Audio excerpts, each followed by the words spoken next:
Je tenais absolument à écrire ce livre parce qu'en 2013, j'ai rencontré des mamans dont les très jeunes enfants étaient partis en Syrie, entraînés dans les atrocités du terrorisme.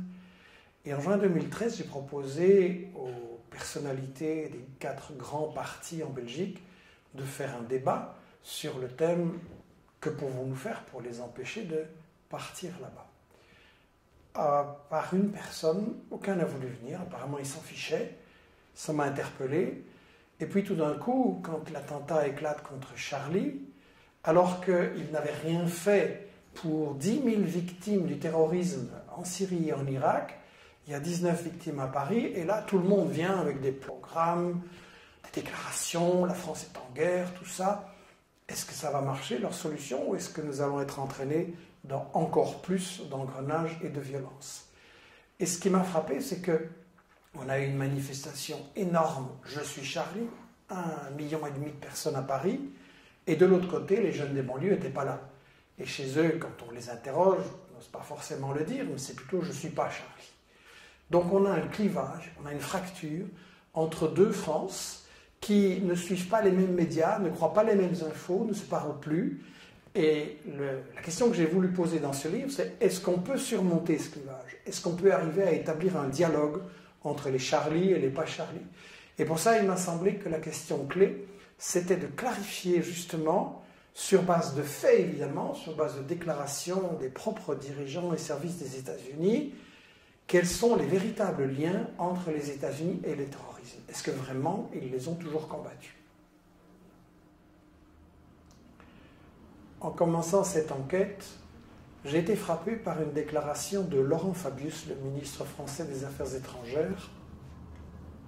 Il déclare à Marrakech en décembre 2012, je cite, « Le front al-Nosra fait du bon boulot contre Assad en Syrie et donc c'est très difficile de les désavouer. Le front al-Nosra, c'est la branche syrienne d'Al-Qaïda. Donc des terroristes d'Al-Qaïda sont soutenus par Fabius en Syrie. » Alors ça m'a rappelé une déclaration de James Baker, qui était le ministre des Affaires étrangères des États-Unis de George Bush, le père. Et en 1996, James Baker déclare, je cite, « Il n'y a pas de pays musulman plus intégriste que l'Arabie saoudite, et pourtant, c'est à la fois un ami et un pays important pour les États-Unis.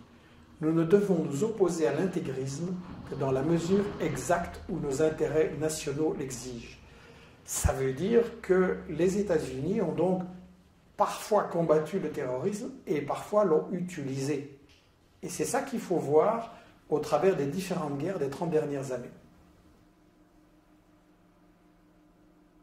Les relations entre États-Unis et terrorisme, ça commence, disons, en 1978. En Afghanistan, une révolution vient d'installer un gouvernement d'inspiration socialiste, le gouvernement Taraki, et c'est la meilleure période de l'histoire de l'Afghanistan. On construit des routes, on ouvre des écoles, des hôpitaux, il y a l'émancipation des femmes, les mariages d'enfants sont interdits. C'est vraiment la meilleure période pour l'Afghanistan. Ça, c'est intolérable pour les États-Unis qui veulent absolument contrôler cette zone stratégique au centre de l'Asie, d'autant plus que le gouvernement afghan, nouveau, est assez favorable à l'Union soviétique. Donc il faut absolument le renverser. Le problème pour les États-Unis, c'est qu'ils sortent de la guerre du Vietnam, qu'ils ont perdu lamentablement. L'occupation au sol, ça n'est donc plus possible, il serait trop impopulaire. Et donc ils vont recourir à un autre stratagème, une guerre indirecte. Avec l'Arabie saoudite, ils vont recruter, financer, armer dans une opération secrète, la CIA, l'opération Ben Laden. Ils vont recruter 35 000 moudjahidines venus individuellement de 40 pays et ils vont former une armée de guérillas terroristes pour renverser ce gouvernement. S'il va y avoir des atrocités, ça va durer des années, ça ne va pas du tout être présenté comme ça dans les médias occidentaux, mais ça va être reconnu ouvertement par Brzezinski, qui était alors le responsable de la politique internationale du président Carter, et qui va reconnaître dans une interview au Nouvel Observateur en 1998 que oui, l'opération Ben Laden, c'est les États-Unis, que la mise en route, la mise en selle du terrorisme de Ben Laden, c'est les États-Unis et que le problème des islamistes, ils s'en fichent complètement. La méthode qui a tellement bien marché en Afghanistan, les États-Unis vont la réutiliser contre la Yougoslavie, d'abord en Bosnie, 91-95, puis contre le Kosovo, 98-99, et ça va être dévoilé par Sibel Edmonds, qui après le 11 septembre a été engagée comme traductrice par le FBI, et qui va constater que, en fait, la CIA, le Pentagone, les affaires étrangères ont collaboré contre la Yougoslavie avec des terroristes d'Al-Qaïda de très haut niveau et qui va le déclarer dans son témoignage, dans son livre Classified Woman. En 1998, le frère d'Al-Zawahiri, Mohamed, dirigeait une unité d'élite de l'armée de libération du Kosovo. Et donc, au Kosovo, ça va donner lieu à un revirement diplomatique extrêmement rapide des États-Unis, dont le représentant officiel déclare en 98. Je sais ce qu'est un terroriste lorsque j'en vois un, et je vous dis que ces gens de l'UCK sont des terroristes. Et 4 mois plus tard à peine, les affaires étrangères déclarent officiellement exactement le contraire. L'opinion des États-Unis n'est pas que l'UCK est terroriste. Je me suis rendu en Irak en 2002, peu avant que n'éclate la guerre de Bush. Et en parlant aux Irakiens, aussi bien les pro-Saddam que les anti-Saddam, il était très clair que les États-Unis allaient affronter une résistance terrible parce qu'aucun Irakien ne voulait d'eux comme force d'occupation. La résistance a d'abord été dispersée et puis les forces ont commencé à s'unir et le fait que les sunnites et les chiites coopéraient militairement sur le terrain pour résister, ça c'était un gros problème pour l'occupation des États-Unis. Le danger, c'est que nous pensons qu'il peut y avoir jonction à la base entre les sunnites et les chiites. Nous devons tout faire pour l'empêcher. Alors pour s'en sortir, ils ont recouru à ce qu'on appelle l'option Salvador, c'est-à-dire une recette qui avait bien marché dans ce pays, la formation d'escadrons de la mort qui appliquent des recettes terroristes très violentes contre la population civile, pour créer un climat de terreur et dans le cas de l'Irak, pour créer en fait une guerre de religion entre les sunnites et les chiites. La seule manière dont nous pouvons gagner, c'est de passer aux méthodes non conventionnelles. Nous devons terroriser les Irakiens et les forcer à se soumettre. En 2011, en Libye, pendant les bombardements de l'OTAN, je m'étais rendu compte que Kadhafi avait ses adversaires, ce n'était pas un modèle de démocratie, mais qu'il avait aussi un très fort soutien dans la population parce qu'il avait apporté aux Libyens un bien-être social exceptionnel.